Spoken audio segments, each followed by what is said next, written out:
Maybe I'm not telling this story for others to believe me. Maybe I'm only telling it because, if I say it out loud, I can believe myself. I spent my whole life near the ocean, but after what I saw, I'm not sure I'll ever go back. When I was young, the open sea was my sole love. The salty smell, the roaring of the waves, everything about it just called to me. It was inevitable that I set out to open waters as soon as I was old enough to join a fishing crew. I saw every kind of sea life you can imagine, dolphins, sharks, you name it. I even caught sight of a humpback surfacing once. My career was long and happy until I finally returned to the land to think about retirement. I took the job as a beach caretaker to keep me active. Since I lived in a small house only a few streets away, it seemed perfect. Or so I thought. The position was a simple one. Our coastal watch paid me a little every week to keep an eye on the beach during nights in the off-season, through late fall and winter, making sure no one went in the water when it was dangerous, running off teenagers with beer, that sort of thing. The main task was driving my Jeep up and down the beach line a few times a night. It was only a few miles, and I still got my quiet time with the ocean, especially without the mass of tourists flooding the place. I took my time and enjoyed it, feeling the chilling air and listening to the strong crash of the waves on the shore, Mother Nature's reminder that winter was coming. It was peaceful, at least until a week ago. Moonlight was guiding my way that night. Not quite full, a waxing gibbous, I think it's called. The stars were out as well, and I was driving slow to marvel at the beautiful sky. I had to keep doing my job, of course, so I was also scanning the beach. Suddenly, I noticed something strange in some bushes on the small dunes serving as a border between sand and dirt. A small glowing, like a firefly if its brightness had been turned up high. I parked, aiming my flashlight to find what I'd spotted, and ran straight into it after a few steps up the dune. Buried there in the sand, under the shelter of the bushes, was a dull yellow sphere. I pushed some of the sand back and uncovered more of it, finding that it wasn't spherical, but oval-shaped. The object was about the size of a fist with thin black veins running down the curved sides of it. Standing there in confusion, I realized what I was staring at must be an egg. One of the things that attracts people to our beach during the summer is the sea turtle hatchings. For a small fee, you can join a guided tour, and if you're lucky, get to watch cute baby sea turtles hatch and crawl their way to the ocean by the light of the moon. I had never actually seen a sea turtle egg before, but the thing sitting in front of me didn't seem like one. Early November wasn't even the right season. I didn't dare pick it up in fear of disturbing whatever natural process was happening. As I turned around to leave it be, I spotted another one about 50 feet away. Same size, same strange color. I got back in my Jeep and eased along, keeping my eye on the dune line. More and more spherical tops were poking out, nestled in sandy spots between the bushes. There must have been about 25 in all. My first thought was to report it. That would have been the sensible next step, but an image flashed in my mind of lab-coated doctors in a dark room with an egg, poking and prodding at it with scalpels and whatever other tools so-called researchers used. If scientists didn't know what they were, who knows what horrible things they do to find out? On the other hand, what if they were just sea turtle eggs? An expert should know in case the changing weather was dangerous. In the end, I decided to sleep on it and check back the next night. I spent the following day searching for any pictures that resembled the eggs online. Nothing even remotely close came up. When I came back to the spot, I was shocked to find that the eggs had almost doubled in size. The black veins seemed to have thickened with the growth. I didn't know much about eggs, but anybody could tell from their look that they were on their way to hatching. The thought of calling my superiors returned, But then another idea crossed my mind. I had a once-in-a-lifetime chance on my hands. These things could be something completely new. What if I was the one to capture footage of some unknown form of sea life being born? It would make quite a cap on the career of a seaward man like myself. Even if it did turn out to be only sea turtles, it would still be my own little private hatch show. Whatever the case, this was my discovery, and I was going to keep it that way. The eggs continued to grow until they were about half the size of a tire. I got to thinking how it was possible nobody else had seen them yet. Maybe I really was the only one watching the beach. After keeping an eye on the eggs for a few nights, I realized they were growing at the same speed as the moon. As it grew fuller, so did the eggs' size. Their small glow brightened more so, and the black veins became thick webs across the shells. When the moon was full, I knew the things would hatch. I would be ready when that time came. The moon became a perfect circle that Friday. No clouds were visible in the sky, and the stars shone bright as they only do in places without artificial light to pollute them. I made my last run earlier than usual, checking the eggs. The then massive orbs sat in the same places, but their glow had become a rhythmic flickering, almost like a pulse. I pulled my Jeep up at the end of the dunes, where I had a good view of the line of eggs that wasn't too close. I didn't want to disturb anything that might happen.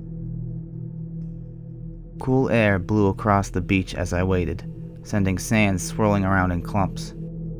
The ocean seemed almost agitated, large waves crashing down onto the empty shore. I sat in my front seat for what seemed like hours with a blanket wrapped around me. All remained calm. I was about to give up and head back to my warm house when I heard a crinkling sound. It was faint at first, like someone crumbling a candy wrapper, but gradually grew louder. I turned my head towards the eggs, my heart rising to my throat in excitement. The middlemost egg was shaking, and cracks were widening down the yellow shell. My theory about the moon was proving true. I was about to witness what most people could only hope to see in their lifetime. A new type of turtle, maybe, just maybe, even a new species altogether. To my horror, I soon found out I was right. Pieces of shell fell away, and a creature I was sure no one had seen before fell out. It began to uncurl, and I could make out its full form under the glow of the moon. It had two flippers all right, but they were jet black and ended in what I can only describe as finger-like tendrils. 3 thick black ones, writhing as they came to life. A mass of tentacle-like appendages wriggled at the thing's back end as well, a grotesque half-squid base. They were attached to a gray shell covered in the same spiderweb veins I'd seen on the eggshell. The creature lifted its head up, revealing 2 coal-black eyes and a head that somehow did resemble a turtle's, except for twin pincers jutting from both sides of the mouth. I could see even from far away that the maw was lined with jagged teeth. Dizziness came over me as the thing began to stretch out and make faint squealing sounds. To my further horror, it unfurled to be longer than a person, more than 5 feet, certainly. I didn't dare move. Perhaps from fear, perhaps because I didn't want this monstrosity to notice my presence. Maybe it was both. I dropped the camera I brought with me under the Jeep. All I could do was sit there and watch as the thing began to writhe around in its new life. Then it began to move, sliding down the short dune and onto the beach itself. It lifted its head towards the sky. Something had caught its attention. The moon, a glowing beacon towards the sea. As it stared upward, the terrible mouth opened and it let out a blood-curdling cry that will echo in my dreams forever.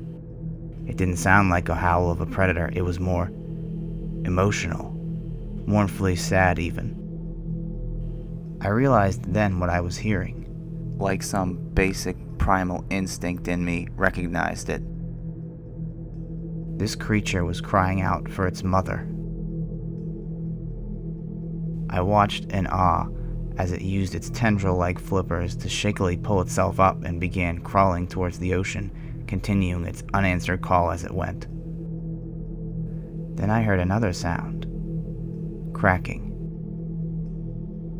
I drew my eyes away from the thing to find that all the other eggs were hatching and more of the monstrous beings were emerging. They were born just like the first, and soon the beach was alive with many of the squirming black creatures. The sounds of newborn pain were almost strong enough to drown out the waves themselves.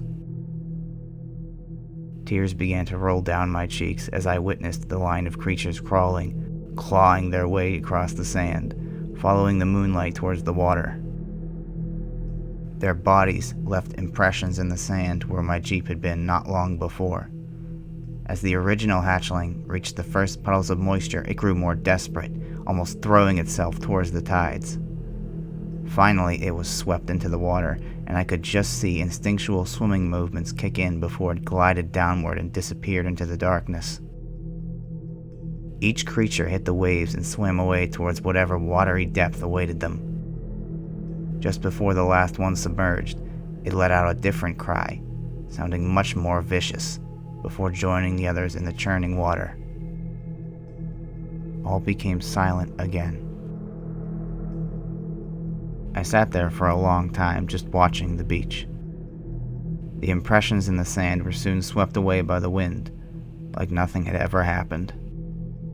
The moon, the stars, and the wind all remained in place. I was alive.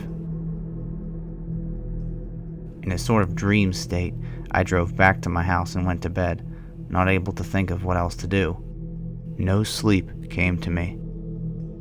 Dawn broke, and the sun gave me the courage to check if any eggshells remained, though I would never have touched them. I found no trace of any, as if they had been swallowed by the dunes, and the only thing that remained of the incident was my memory.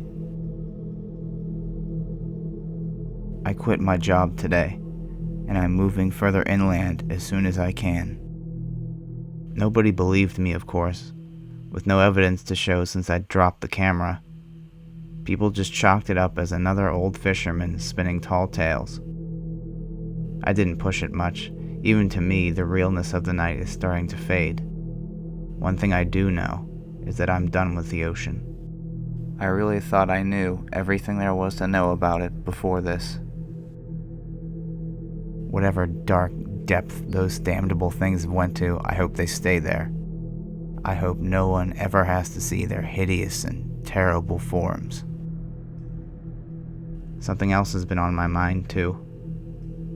Whenever I think about the size of the newborns and those cries the things were making, I just hope the thing that laid those eggs, whatever mother they were calling to, doesn't come back.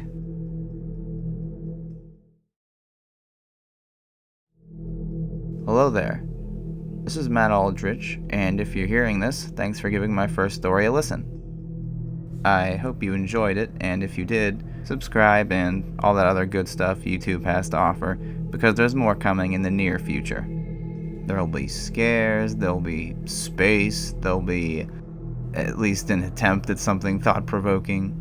So until then, thank you for listening, and hopefully we'll meet again very, very soon.